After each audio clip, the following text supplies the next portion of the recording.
AMD builds a silo. Veeam is under fire. Mirantis makes DRS again. Snowflake brings the MFA. RAG gets optimized, and we're going to take a closer look at Google and Wiz in this episode of the Gestalt IT Rundown. Hello, everyone, and welcome to the Gestalt IT Rundown. Today is Wednesday, July the 17th. It is National Hot Dog Day, and if you like your hot dogs on the extreme side, you should get them a tattoo because it's National Tattoo Day as well. But I, fortunately, have hit the lottery this week because I am joined by a co-host, not Stephen Foskett, because he's out doing fun things this week. Mr. John Schwartz is joining us. John, welcome to the show. Tell everybody who you are. Hey everybody, I'm John Schwartz. I'm the content writer, senior content writer for TechStrong Group. I just joined a couple of weeks ago. Previously, I was at USA Today and Dow Jones, and I'm very happy to be here.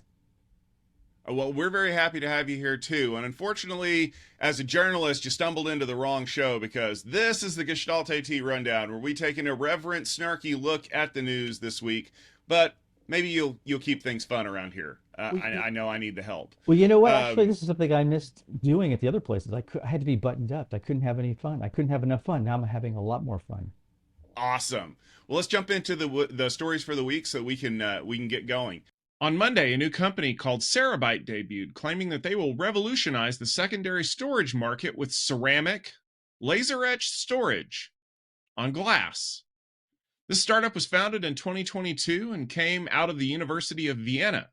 It's leveraging silicon etching technology and visible laser light to create petabyte-scale storage that doesn't use magnetic media at all. The goal is to use common materials and components to make the technology cost-effective. Now, I'm not going to lie, this sounds like some next-level storage stuff to me. So why don't we let the storage master take it from here? Stephen? As you know, I am a storage nerd and kind of a storage fanatic. So I was thrilled to be able to get on the phone with the Cerabyte team for a pre-briefing last week. Let me tell you first off that there have been a lot of attempts to revolutionize storage technology over the years. I'm sure that you know how flash impacted hard disk. You may not know that there's continuing use of tape technology even today, and if you listen to the rundown, you probably know about the failure of Intel's Optane technology. Well, this isn't any of those things. This thing is entirely new. Well, in a way, it's not. As Cerabyte themselves would tell you, their inspiration came from stone tablets. That's right. They last forever. They use no power. They can't be modified, though they can be destroyed. And they have a lot of potential if you're able to etch your cuneiform markings using a industrial particle beam. No joke. Cerabyte's product is essentially, well, it looks like a tape library. It acts sort of like a tape library. It even uses LTO cartridges to hold a sheet of ceramic on glass that is etched using the same technology as in the semiconductor fabs. So there's a lot of cool things going on here. The first thing to note is that this thing actually looks practical, like it might actually work. So they're using the same semiconductor etching technology that already exists. In fact, they're kind of behind the curve intentionally on that stuff because that way they can leverage existing technology instead of having to invent all new heads, which is something that has plagued some storage technologies, including optical technology and so on in the past. They're also improving performance by being able to write in parallel, not just a few bits, but a ton, massively parallel writing using these semiconductor etchers, and they're able to read in parallel using the same technology used in microscopes. Another thing that's held back a lot of other recording technology is area, surface area. A lot of the time, new technologies have tried to fit a disk form factor, spin it around, and write linearly. Well, that really wastes a lot of areal density. And one of the reasons that tapes are so cheap, just in addition to the fact that the media is cheap, is that they run the media underneath the head so you can have a lot of surface area. Well, Cerabyte is actually using a full square of media within that tape-ish cartridge, which gives them a lot of precious density on which to write their data. So they have a lot of things going for them. But by far the biggest thing that they have going for them, or biggest things, is number one, as I said, this media is write once, full stop. You cannot modify it. It is literally holes etched on ceramic. So from a offline or data protection, data retention standpoint, it really, really is solid. You're not going to be able to go back and modify the contents, though I guess you could destroy it. The other thing that's going for them is that it is actually fairly cheap, proven technology, even if their application of it is completely wild. So, from a getting it to market standpoint, it might actually be able to work. In fact, the company is announcing on Monday, they announced that they actually have a prototype. I don't know if it's ready to go, but they're building a prototype that will hold about a petabyte or two in a rack, and that they're planning on scaling this to 100 petabytes in a rack by 2030. Now, the technology has gotten a lot of attention. As you can imagine, spies and military and people like that love the fact that it's impervious to electromagnetic pulse and hackers and all that sort of thing. It's also getting a lot of attention because it's very green. Essentially, it's inexpensive. It doesn't require a lot of power. You don't have to migrate things forward. It's pretty neat. Will it work? Well, I'm not going to guess whether it's going to work or not. It seems like it's got some potential. All I can say is I'm going to be watching the Cerabyte team very, very carefully going forward. All right, thanks for that, Stephen. Moving on, if I told you that a ransomware crew was exploiting a year-old patched vulnerability, would you call me crazy? Well, Veeam customers wouldn't, because they're under attack from estate ransomware, and those folks are taking advantage of something that Veeam thought they fixed back in 2023. It's a fun little bug that allows an unauthenticated backup user to grab an encrypted backup credential database, and that means that some of the people in the hacking for hire space are getting really lucky on National Lottery Day. It appears that estate ransomware is using the exploit in combination with other remote access hacks to gather as much data as possible before they encrypt it and then try to convince people to pay them to get it back. John, why is a year-old bug resurfacing? Probably because the company that's under attack didn't address it in the first place. I mean, it's been a year-long vulnerability that they didn't patch, and it's something that you and I had talked about and discussed was you need to catch these problems early. If they don't, they metastasize into something much worse. It's like a snowflake turning into a snowball. And it kind of makes me think, Tom, about the dangers of letting something linger. Maybe you don't know about it, or maybe you pass over it or gloss over it. And it also kind of gave me pause to think about OpenAI and their vulnerability that they didn't talk about until they were publicly outed by the New York Times. They have a flaw of their message boards, people looking at their message boards, that dates back to at least April 2023. And it makes me wonder what is happening now within the company. And it's just a cautionary tale, basically, about Veeam, about any company. Like, if you don't catch something early, whether it's a bug or, say, an illness, if you're a human being, an illness, you don't treat it, you don't address it, these things are going to get much worse. And I just shudder to think how many other companies are in the same situation. Mirantis is adding a dynamic schedule to their OpenStack implementation. The goal is to better utilize infrastructure resources in Kubernetes by letting the scheduling algorithm sort everything out. The feature is seen as a way to bring the popular VMware Dynamic Resource Scheduler, DRS, functionality into OpenStack. This isn't the first time someone has tried, but Mirantis is taking a different look at it by using kernel live migration tooling. What do you make of all this, Tom? So I think it's a very interesting play by Mirantis. The article that we linked in the show notes absolutely mentions the fact that this is not the first time someone's tried to create dynamic resource scheduling in Kubernetes. And I think part of the reason why it hasn't worked in the past is because a lot of people who use Kubernetes looked at this and went, but why? Because Kubernetes kind of doesn't have this monolithic infrastructure support system.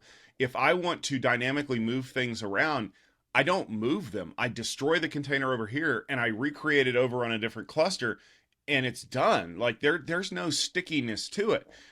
But that's not what Mirantis is going after. So I don't know if you've heard of this company called VMware by Broadcom. Yeah, a lot. They're a niche company. They make some very specialized stuff. They're kind of up and coming. Okay, who am I kidding? They're not. They were the 800-pound gorilla in the virtualization market, and they kind of created these standards, if you will, that a lot of companies have stuck to for a long time. I mean, how many times have you heard people say that we need to be able to vMotion these containers between clusters? Again, the Kubernetes engineers are going, but why? Because that's the terminology and the methodology that people are used to using. They expect to be able to live migrate VMs, heavyweight containers, for those of you out there who are not up on the vExpert parlance like I am. But they want to be able to migrate these machines between infrastructure clusters. But then unfortunately, people tend to prioritize their favorite thing.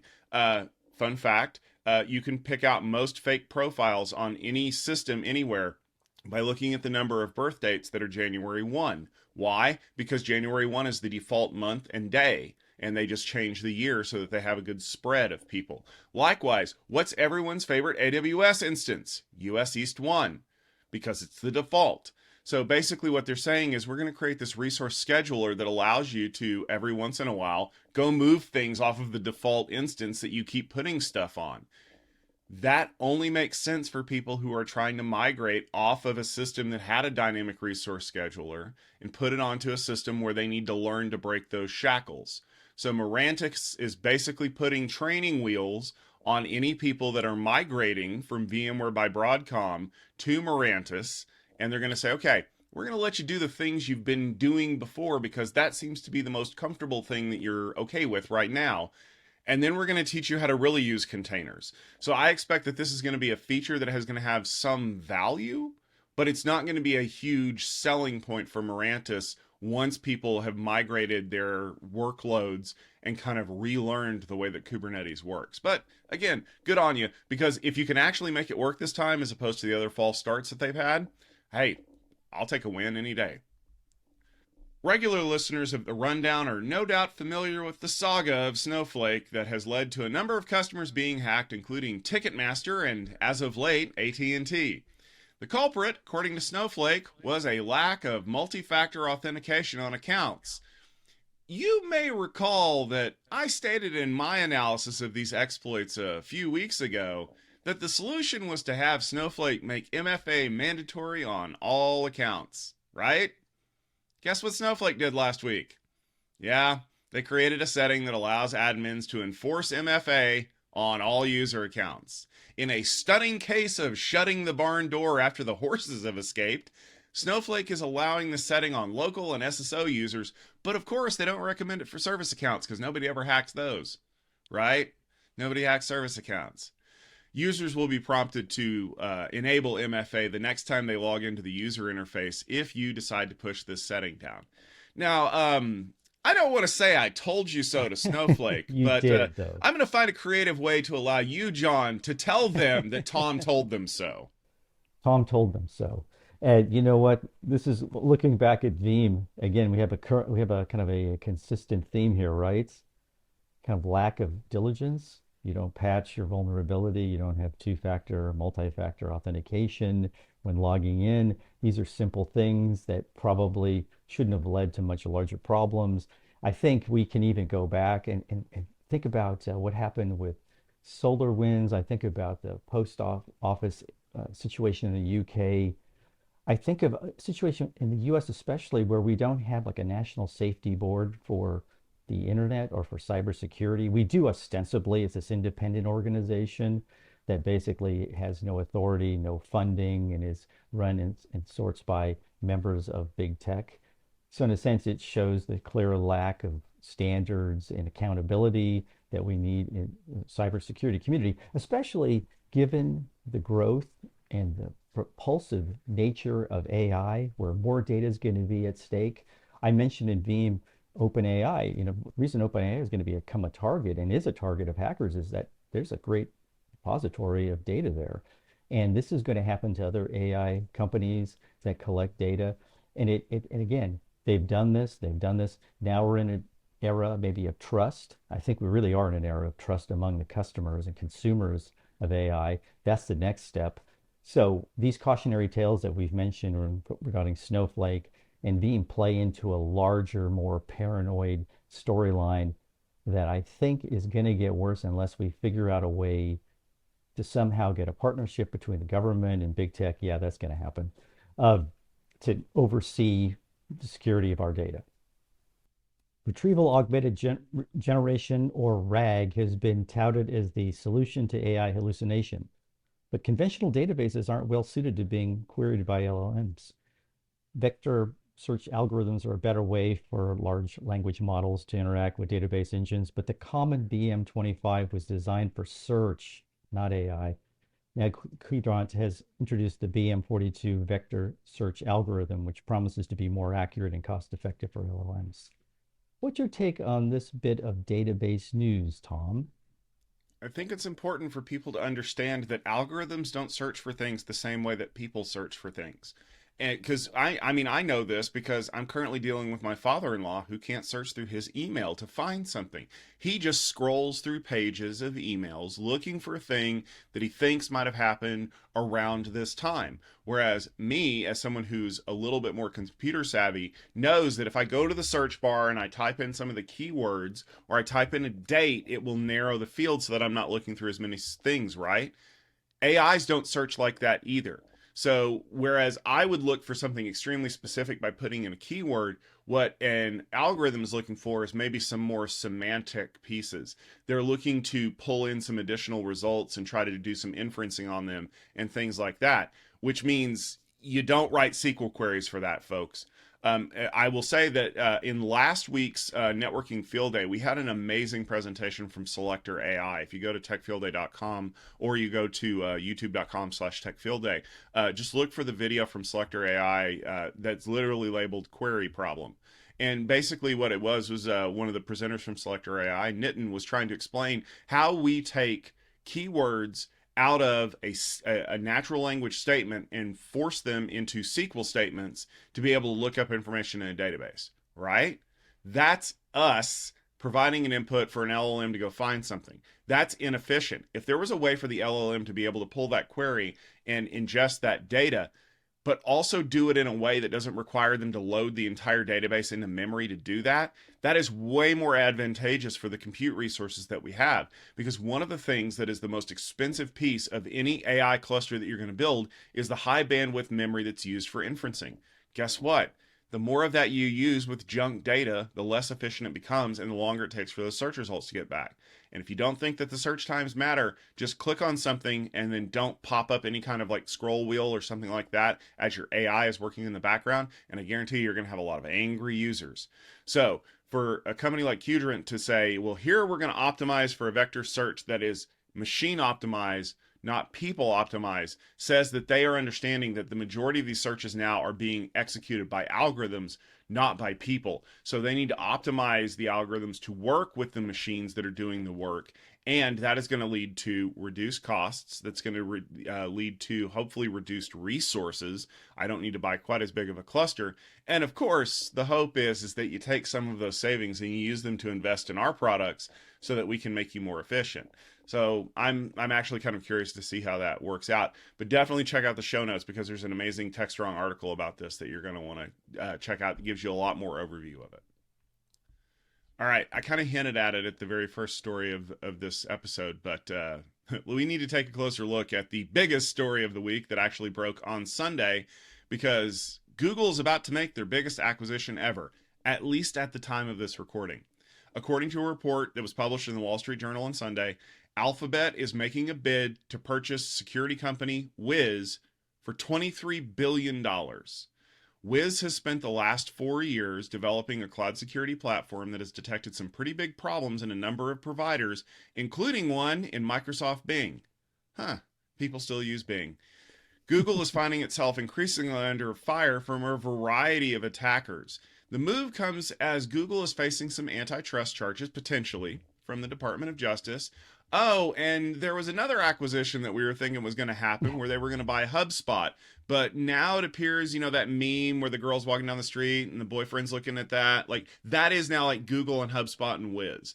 So, John, I know this is going to be something that a lot of people are already speculating about. I've seen all kinds of crazy stuff just in the last 48 hours, but I wanted to get your take on this. Why would Google be looking to buy Wiz for $23 billion? Yeah, it's their largest acquisition ever, and it comes a couple years after they bought Mandiant for $5.4 billion. So we have to keep that in mind. They've actually shown a more of a interest I guess, acquisitions of digital companies, digital cybersecurity companies, it kind of coincides with their dive into AI, but it also coincides with a number of compromised government agencies and big organizations that has been growing. I think the one that got everyone's attention, especially, was SolarWinds software being exploited. So intruders had access to the government and major corporations. It's as Mitch Ashley, our chief technology advisor and CTO at TechStrong and Futurum, has said that Google's security strategy unfolds as they look to acquire Wiz. It's going to propel Google to the center of many enterprise cloud security strategies by covering containers, software supply chain security, cloud workload, CI/CD pipeline, code and data security, and more. And in a sense, also, Wiz is going to complement Mandiant's deep threat and security monitor capabilities. So it's kind of a natural piece to complement the enterprise cloud security solutions delivered by Google. It's almost mandatory at this point if it happens, as you said earlier.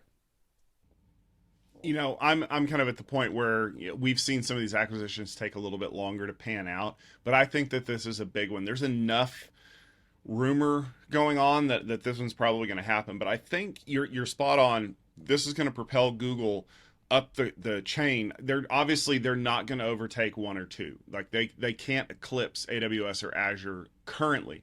But what I think they can do is cement themselves in third place as a specialized provider for ultra secure clouds. And who would be the one that you think would want to take the most advantage of that? Well, in this case, it would be government. So we know that there's been a lot of brouhaha about the Jedi contract and did AWS need it? And, Larry Ellison was raising all of everybody's hackles about whether or not he thought Oracle deserved it. And we know that Oracle has kind of cemented itself as the medical cloud company because of all of their work with Cerner. So I think that Google has kind of said, we know that we are a huge target for advanced hacking techniques, nation state backed people, and Mandiant has shown that over and over and over again. I think the Mandiant pickup was a brilliant move by them, by the way.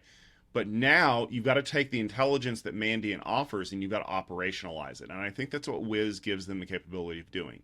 Wiz is going to be out there protecting all these containers, making sure that you're not under attack from any, 0 days by design are not knowable, but as soon as we see one, we're able to close it, or we're able to detect that there's stuff going on and maybe there's smoke where there's fire as well. So I think what you're going to see from them is you're going to see this push on security. We have Wiz now. Maybe they still offer it to other companies. Maybe they still offer it as like a service. But I think what'll happen is over time, it will become more insular and it'll be focused more on Google's cloud offerings. And then Google's going to kind of parlay that into, if you need something to be ultra secure, we're the best platform to run that on. So I think you'll start seeing maybe a little bit of workload migration. It'll probably start small at first. Like you'll have like maybe some financial services stuff that'll get uploaded there, or maybe some, more protected information. But eventually they're going to wholesale move it over there. Now, remember that ultra secure can also mean ultra user unfriendly. So Google has to very carefully balance that act of we're a lot more protected, but at the same time, not causing users to get so fed up with the system that they just kind of want to throw their hands up in the air and say, enough is enough. Yeah, one thing you alluded to also is the antitrust concerns. And I think because Google is generally acknowledged and will continue to be number 3 in this market that we're describing, maybe that gives them some sort of latitude. I think they got to make the deal fairly quickly, though, because as the election's coming up, there's a belief that FTC is even more aggressively targeting M&A activity. And they've made a very big play. Lena Khan, the chair, has made a very big play to stop or at least discourage big tech acquisitions. Um, if this were to extend beyond the election and if Trump were to be reelected eventually, maybe then the coast is clear. But this is kind of a dicey time. I think you're right, though. This is probably going to happen. It seems imminent, according to the reports I've read, and it seems a lot more solid than the HubSpot and the other various acquisitions that big tech does that seem to fall away or evaporate at the last minutes. And don't forget that even if the acquisition is announced, it's always incumbent upon organizations, so that the FTC, the FCC, whoever, to take a closer look at it. As we learned today, actually, they're taking a look at IBM's purchase of HashiCorp. So even if this does happen, even if they do, I don't know, sell a division and decide to go in, it's still, the FTC could come back and go, wait a minute, we want to take a closer look at this. Yeah, they've actually in the last couple of years they've taken longer. They're not rubber stamping acquisitions anymore. They're taking several months and investigating them deeper. And I think part of that is to discourage companies from going after big deals. And it has worked. It has dissuaded people like Meta from pursuing certain types of deals, or just not even bringing them up or even pursuing them in the first place. So I think in this case, it will be looked at given the size. It is by twice as large an acquisition that Google's ever made. Yeah. Well, rest assured that if there are any hiccups in the acquisition, you will hear about them here on the Rundown, because we come back every Wednesday with a whole bushel full of news stories that we want to make sure that you're aware of. But a couple of things we also wanted to make sure that you are aware of is some of our upcoming events. So Steven's taking some well-earned time off, but don't worry, he will be back August 5th through the 7th. He's going to be in Kansas City. He is going to be at Tech Field Day Extra at Share. We're going to have some on-site presentations. We're going to learn a lot about the world of mainframes, and I'm sure he's going to have some exciting things for you. Then he will be back in September with AI Field Day 5. That's already shaping up to be a really hot event. We've got a lot of companies who are very interested in that. Make sure you check out techfieldday.com for more details. And while you're there, check out the list of all the other events that we've got coming up, whether you're a fan of security, networking, mobility, AI data infrastructure, cloud. We have something to fit everything. And make sure you bookmark that page, because we're always adding new events as we confirm them. There might be a couple of surprises that'll jump on there. I'm not going to spoil anything. You'll have to stay tuned for more details. Speaking of staying tuned, if people want to learn a little bit more about some of the stuff that you're writing, where can they go to do that? I think the best place to look would be the techstrong.ai dashboard. I'm writing a lot about AI, specifically, as we mentioned, I wrote about Google and Wiz. I'm writing about customer service centers. There's some surveys that are coming out. They're going to show that customer service agents actually like AI. They're embracing it. Who would have thunk it? Well, that is awesome. Yeah, and it's kind of counterintuitive story. We also have Salesforce and C3.ai are doing some big AI news this week. Cool. Well, make sure you tune in for that and read up on the techstrong.ai dashboard. And you can stay tuned for us, because we're here every Wednesday on the Rundown. We publish our episodes on our YouTube channel at youtube.com/GestaltIT video. We also publish on gestaltit.com with all of the show notes and links to the stories that we pulled for this fun little jaunt. But we also do a podcast feed if you are the kind of person who would prefer to listen to us while you're mowing your yard or painting something. We can do that as well. We will be back next week with more great stories. Hopefully the heat will have broken by that point, but if not, the hottest stories, hottest things going on will be here on the Gestalt IT Rundown. So for my co-host John, for myself, and for Stephen, who is hopefully enjoying himself, wish you all a very happy Wednesday. Take care of yourselves, and we will see you next week.